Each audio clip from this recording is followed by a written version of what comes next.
O Alienista, de Machado de Assis, publicado em 1881, é uma das mais precisas alegorias do poder no Brasil. Ao narrar a história do doutor Simão Bacamarte, médico de província que se arroga o direito de definir a linha entre a razão e a loucura, Machado antecipa com ironia aquilo que, séculos depois, permanece entre nós: a figura do juiz absoluto, que não necessita de freios externos para impor sua sentença. No Brasil de 2025, essa figura se torna visível em cada autoridade que, sob o pretexto da ciência, da democracia ou da moral pública, decide sozinha quem deve ser incluído e quem deve ser afastado, quem é são e quem é louco, quem é cidadão legítimo e quem deve ser isolado. O gesto de Bacamarte, ao transformar a Casa Verde em tribunal universal, ecoa em nossos dias nos tribunais simbólicos erguidos por homens que se creem iluminados pela razão, mas que agem movidos pelo mesmo impulso autoritário. A sátira de Machado, ao expor o exagero da psiquiatria nascente, desnuda algo mais profundo: o risco permanente de uma sociedade que aceita ser julgada por um único critério, inventado pelo intérprete de ocasião. O Alienista é, assim, menos um conto sobre a loucura do que um retrato sobre o poder arbitrário de um juiz que, como tantos ainda hoje, se coloca acima daqueles a quem deveria servir. Vamos ao conto. As crônicas da vila de Itaguaí dizem que em tempos remotos vivera ali um certo médico, o doutor Simão Bacamarte, filho da nobreza da terra e o maior dos médicos do Brasil, de Portugal e das Espanhas. Estudara em Coimbra e Pádua, voltara à pátria com 34 anos, cheio de confiança, amparado pela consideração pública e trazendo no cérebro um daqueles projetos que assinalam a fronte dos homens destinados a grandes coisas. Casara com Dom Evarista da Costa e Mascarenhas, senhora de 25 anos, viúva de um juiz de fora, sem filhos e dotada de raro entendimento. O enlace dera-se mais por conveniência do que por inclinação. O ilustre alienista desejava uma esposa sã e robusta, capaz de lhe dar filhos fortes e inteligentes, e escolhera Dom Evarista, não pela beleza, que era escassa, mas pela saúde sólida. Instalado em Itaguaí, Bacamarte começou logo a pôr em prática o seu vasto plano. Convencido de que a saúde da alma era tão ou mais importante que a do corpo, decidiu consagrar-se ao estudo da patologia mental. Dizia ele que, se o corpo pode adoecer, também o espírito é suscetível de enfermidades, e que o verdadeiro médico deveria ser o médico da alma. Assim, concebeu a ideia de fundar a Casa Verde, um asilo destinado a abrigar e tratar os doentes mentais. O projeto, apresentado à Câmara, foi acolhido com entusiasmo. Quem ousaria duvidar da ciência do grande Bacamarte? Ergueu-se o edifício na Rua Nova, espaçoso, arejado, com largas janelas e grossas paredes pintadas de verde.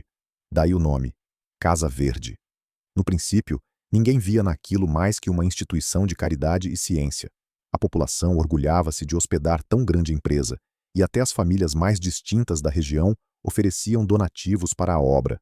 Logo começaram as internações. Primeiramente, casos evidentes de loucura. Um homem que dizia ser rei de Jerusalém, outro que se julgava feito de vidro e não permitia que ninguém se aproximasse para não o quebrar. Todos aplaudiam. Era claro que tais criaturas necessitavam do amparo de Bacamarte. Mas pouco a pouco, o ilustre alienista começou a alargar o conceito de loucura. Não se limitava aos que andavam nus pelas ruas ou bradavam impropérios aos céus. Via sinais de desequilíbrio em atitudes banais, em manias discretas, em gestos que antes passariam despercebidos. Um cidadão excessivamente generoso, que distribuía esmolas além de suas posses, foi recolhido à Casa Verde. Outro, avarento em demasia, também foi levado. Um poeta que sonhava alto demais, um negociante que só falava em dinheiro, um padre que passava as noites estudando sem dormir. Todos foram declarados doentes da mente. A vila começou a murmurar. Se tanta gente era doida, quem restava são? As famílias temiam, pois ninguém sabia se o próximo a ser conduzido para trás das paredes verdes seria um vizinho, um parente ou até mesmo a si próprio. Entretanto, Bacamarte mantinha-se sereno. Explicava, em discursos eruditos, que a fronteira entre razão e loucura era tênue, e que seu dever, como médico da alma, era identificá-la e corrigi-la. Citava autores, trazia exemplos da história e terminava sempre convencendo os vereadores e as autoridades locais de que agia em benefício da ciência e da humanidade. A Casa Verde, que começara com poucos pacientes, em pouco tempo estava repleta. Itaguaí transformara-se numa cidade silenciosa e desconfiada, onde cada gesto podia ser interpretado como sintoma de loucura. Mas o poder de Bacamarte crescia. Todos lhe obedeciam, temendo sua ciência, e alguns até julgavam que a prosperidade da vila dependia daquela estranha instituição. As detenções multiplicavam-se. Já não se tratava apenas de casos extraordinários, mas de cidadãos que até então eram considerados exemplares. Um vereador foi internado porque falava demais nas sessões da Câmara. Um boticário, porque falava de menos. Um ourives, porque era meticuloso ao ponto da exasperação. O povo começou a inquietar-se. Perguntava-se se a ciência de Bacamarte não estaria indo longe demais. Mas, como se atrever a contradizer o maior dos médicos, cuja erudição era respeitada até além-mar? Alguns recorriam à ironia. O próximo doido será quem andar na linha, diziam. Mas ninguém ousava dizê-lo em voz alta, com medo de que tal comentário fosse, ele mesmo, sintoma de alienação. Enquanto isso, Dém Evarista, esposa do alienista, vivia no conforto de sua posição, acompanhava o marido com devoção e acreditava piamente em suas descobertas. Quando alguma das senhoras da vila insinuava que Bacamarte exagerava, Dém Evarista respondia com firmeza que se tratava apenas do rigor científico. O prestígio de Bacamarte cresceu tanto que lhe confiaram outras tarefas: resolver disputas entre comerciantes, opinar sobre assuntos públicos, mediar conflitos de família. Sua palavra tinha peso de lei, pois se acreditava que sua mente, dedicada ao estudo da razão, estava acima das paixões comuns. Mas nem todos se conformavam. Surgiu uma oposição velada, composta por homens influentes que se inquietavam com o rumo das coisas. Entre eles estava o barbeiro Porfírio, homem popular e eloquente, que começou a murmurar nas esquinas contra os métodos do alienista. Se continuarmos assim, não haverá sãos em Itaguaí, dizia ele. E quem ficará de pé para sustentar a cidade? Aos poucos, a desconfiança transformou-se em revolta. Pequenos grupos reuniam-se para discutir os abusos da Casa Verde. Os parentes dos internados choravam às portas, pedindo misericórdia, mas Bacamarte mantinha-se inflexível. A ciência não se curva à compaixão, respondia ele. A saúde da alma exige sacrifícios. E assim, a autoridade do alienista se firmava cada vez mais, enquanto a paz da vila desaparecia.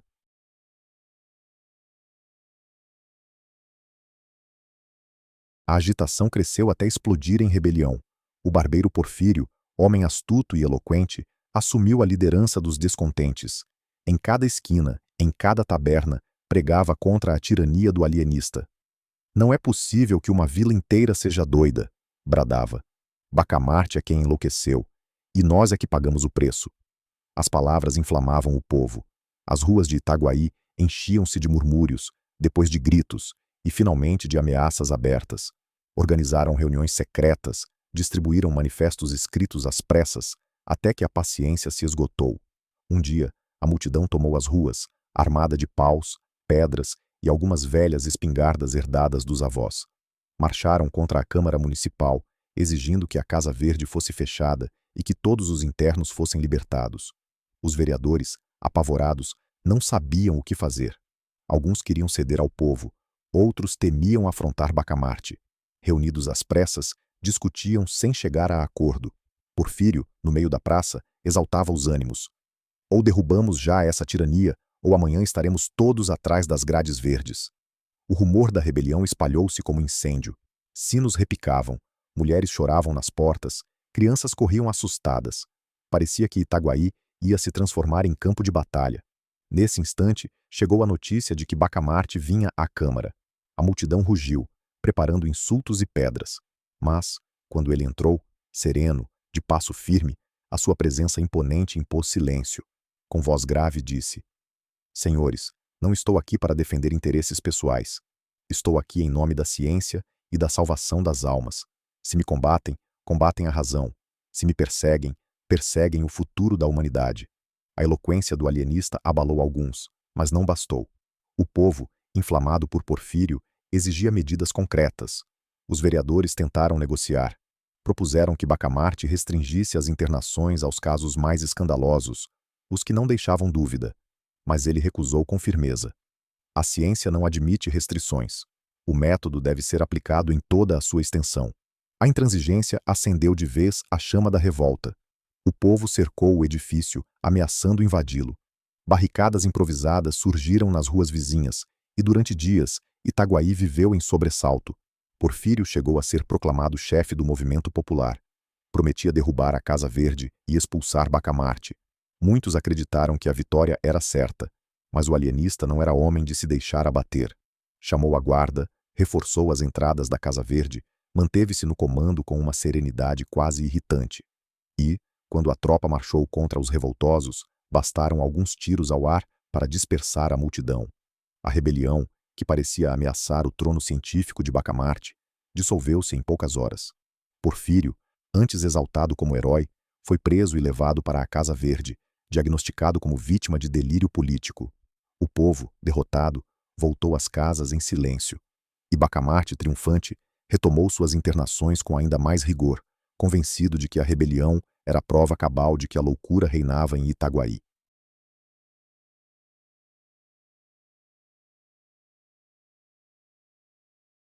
Depois da derrota da revolta popular, Itaguaí mergulhou num silêncio pesado.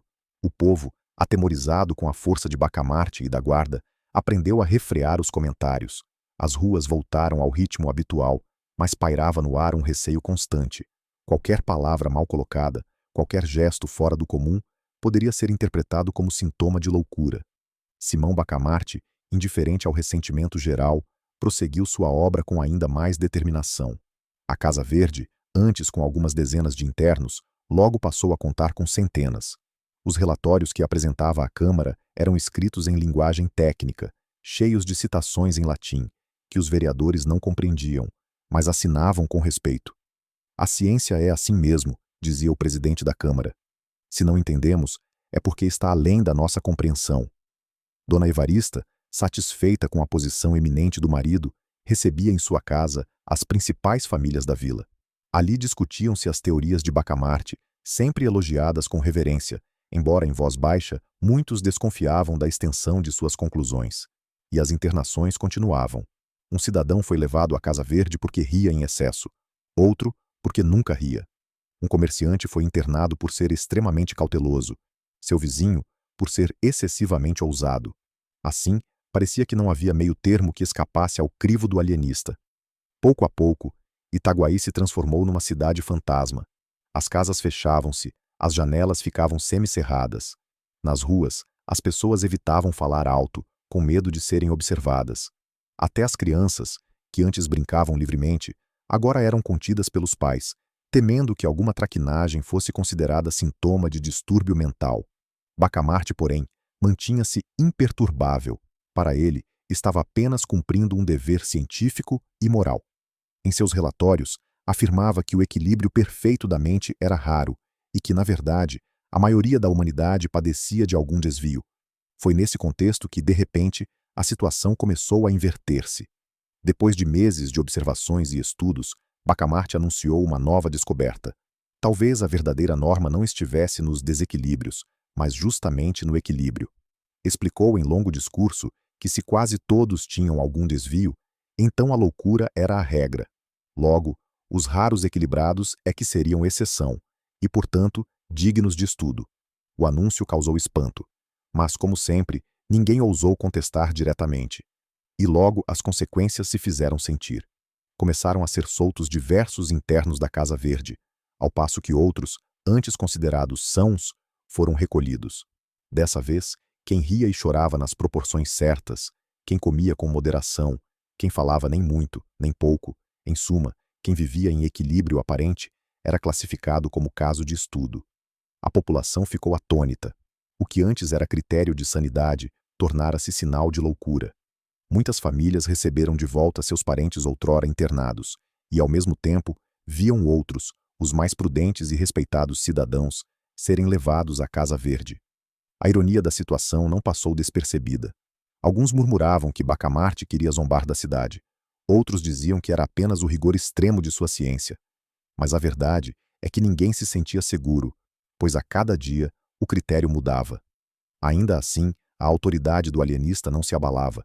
A Câmara continuava submissa, os vereadores aprovavam seus relatórios, e a população, entre o medo e a resignação, aceitava a nova ordem. Nesse ambiente de confusão e inversão, o poder de Bacamarte parecia absoluto. Já não havia rebeliões, pois a lembrança da derrota de Porfírio estava fresca. Restava apenas a perplexidade. Em Itaguaí, ninguém sabia mais distinguir o são do insano, o normal do anormal. E no centro de tudo, com sua figura austera e serena, estava o alienista, convencido de estar cumprindo a mais alta missão científica já tentada na terra brasileira.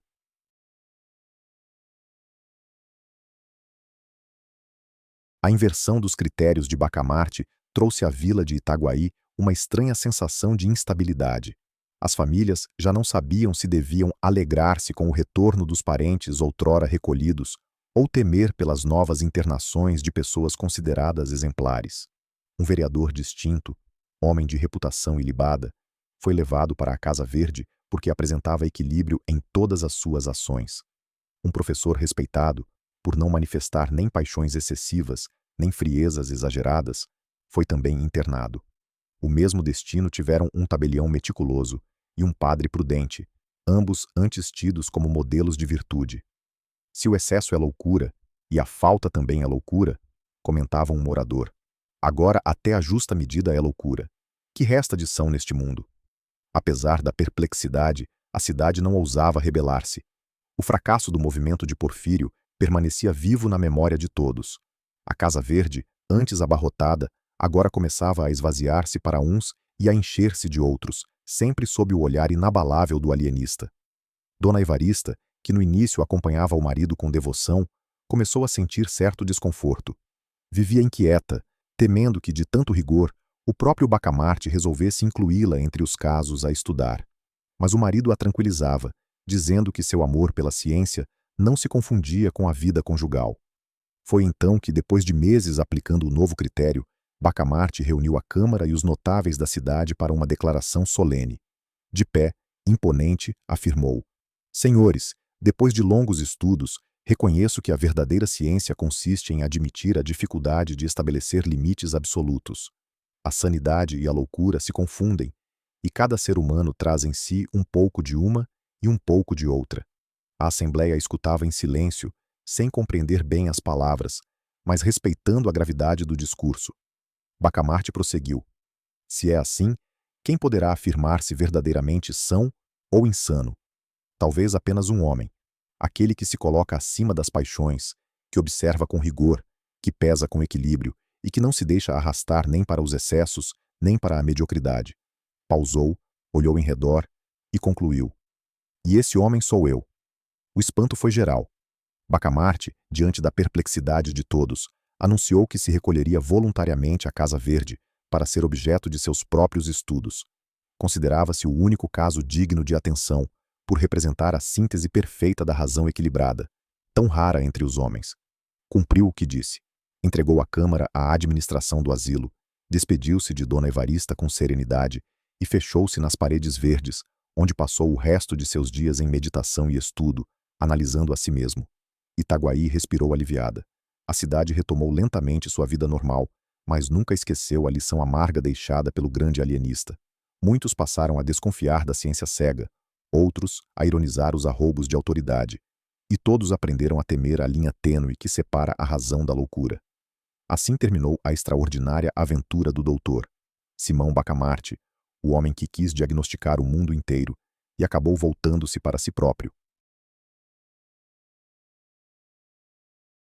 E assim chegamos ao fim de O Alienista, de Machado de Assis, uma obra que, mesmo escrita em 1882, continua tão atual no Brasil de hoje quanto na Itaguaí imaginada por Machado. Se você gostou dessa leitura em áudio, não esqueça de deixar o seu like e se inscrever no canal para acompanhar mais clássicos da literatura brasileira e mundial. E me conta nos comentários, qual outro livro ou conto você gostaria de ver narrado por aqui. Muito obrigado por ouvir até o final. Até a próxima leitura.